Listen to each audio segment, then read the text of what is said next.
எங்கள் மூச்சாகி நாளை முடிசூடும் எம் தமிழ் மீது உறுதி வழிகாட்டி எம்மை உருவாக்கம் தமிழர் வரலாற்றின் மீதும் உறுதி விழிப்புணர்வு வயிற்றில் அடிக்காத தமிழகம் முழுவதும் வயிற்றில் அடிக்காது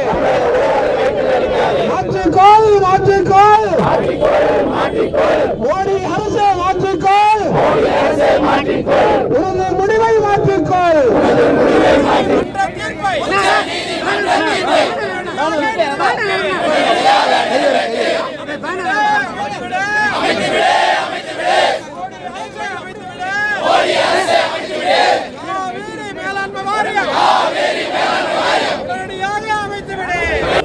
காவிரி மேலாண்மை வாரியம் அமைக்க மறுக்கிற மத்திய அரசை கண்டித்து விவசாய சங்கங்களினுடைய கூட்டமைப்பு ஒருங்கிணைத்து நடத்துகிற இந்த தொடர்வண்டி மறியல் போராட்டத்திற்கு முழு ஆதரவு அளித்து இன்று நாம் தமிழர் கட்சி தமிழ்நாடெங்கும் தொடர்வண்டியை மறிக்கிறது. உச்சநீதிமன்றம் 4 நாட்களில் நீங்கள் இந்த காவிரி மேலாண்மை வாரியம் அமைக்கணும்னு அழுத்தம் கொடுத்த பிறகு அதுவரை அமைதியாக இருந்த பாரதிய ஜனதா அரசு, மத்தியில் ஆளுகிற ஐயா மோடி அவர்களுடைய அரசு, இல்லை நாங்கள் பாராளுமன்றத்தில் சட்டம் இயற்றி பார்த்துக்கிறோன்னு பின்வாங்கியது தமிழ் மக்களுக்கு செய்த ஒரு பச்சை துரோகமாக நாங்கள் பார்க்குறோம். கர்நாடகாவில் நடக்க இருக்கிற தேர்தலில் அங்கே 2 கட்சியும், காங்கிரஸும் பாரதிய ஜனதா கட்சியும் ஒரு வலிமையான நிலையில் இருக்குது, ஆளுகிற உயரத்தில் இருக்குது. அப்போ அந்த மாநிலத்தில் தேர்தல் வெற்றிக்காக, ஒரு அற்ப அரசியல் லாபத்திற்காக, ஒரு தமிழ் தேசிய மக்களின் உரிமையை பறிகொடுக்க இந்த கட்சிகள் தயாராக இருக்குது, இந்த ஆட்சிகள் தயாராக இருக்குதுங்கிறத தெரிந்து கொண்ட நாங்கள் இந்த காவிரி மேலாண்மை வாரியம் அமைக்க மறுக்கிற மத்திய அரசை கண்டித்து இந்த போராட்டத்தை முன்னெடுக்கிறோம். இதில் இது ஒரு தொடக்க நிலை போராட்டம் தான். இது தொடர்ச்சியாக மத்திய அரசு மௌனம் காக்குமானால் வெவ்வேறு வடிவங்களில் இந்த போராட்டத்தை நாங்கள் தொடர்ந்து முன்னெடுப்போம். வேற ஏதாவது இருக்கா? தொழில்நுட்ப குழு உச்சநீதிமன்றத்தில் ஒரு அறிக்கையை தாக்கல் செய்திருக்குது. தமிழர்களுக்கு, தமிழ்நாட்டிற்கு 160 டிஎம்சி தண்ணீர் தேவைப்படுது. அது குடிநீருக்கு 22 டிஎம்சியும் மீதி 133 டிஎம்சி வேளாண்மைக்கும் தேவைப்படுதுன்னு கொடுத்துருக்கு. ஆனால் அவங்க பரிந்துரைக்கிறதுல அதிகபட்சமாக கர்நாடகாவில் விவசாயிகள் தற்கொலை பண்ணி செத்ததாக சொல்கிறாங்க. அப்போ தமிழ்நாட்டில் விவசாயிகள் தற்கொலை பண்ணி இறந்ததை அது கணக்கில் எடுத்துக்கலையா?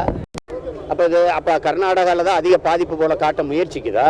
அதை நினைக்கும் போது அந்த அறிக்கையில் நமக்கு ஒரு முழு நிறைவு வரலை. ஏன்னா இங்கேயும் நம்ம வேளாண் பெருங்குடி மக்கள் தற்கொலை செஞ்சுருக்கிறாங்க.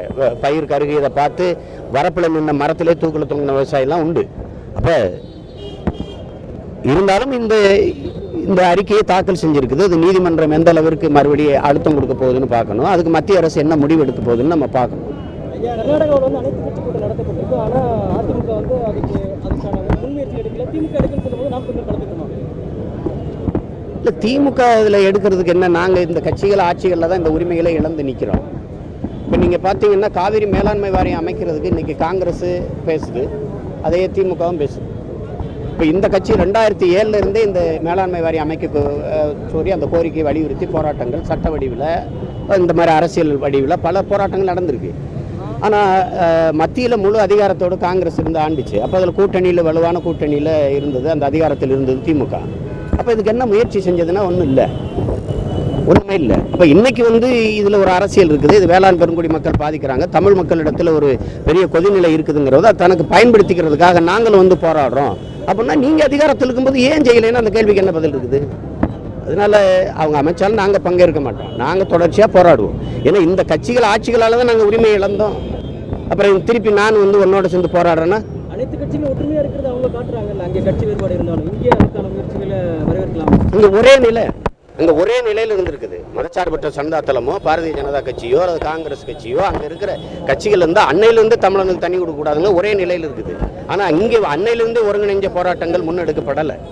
இப்போ அதிமுக மேயர் ஜெயலலிதா அவர்கள் உடல்நிலை சரியில்லாமல் மருத்துவமனையில் இருக்கிறதுனால அதை யாரும் ஒருங்கிணைக்கிறது என்னன்னு இல்லை. இப்போ ஒருவேளை அவங்க இயங்கக்கூடிய நிலையில் இருந்திருந்தால் வேறு ஏதாவது முயற்சி செஞ்சுருக்கக்கூடும் அல்லது செஞ்சுருப்பாங்கன்னு நம்ம எதிர்பார்க்கக்கூடும். இப்போ அது இல்லை. அதனால் இது அனைத்து கட்சி கூட்டத்தை அவங்க கூட்டுவாங்களாங்கிறது எனக்கு தெரியல.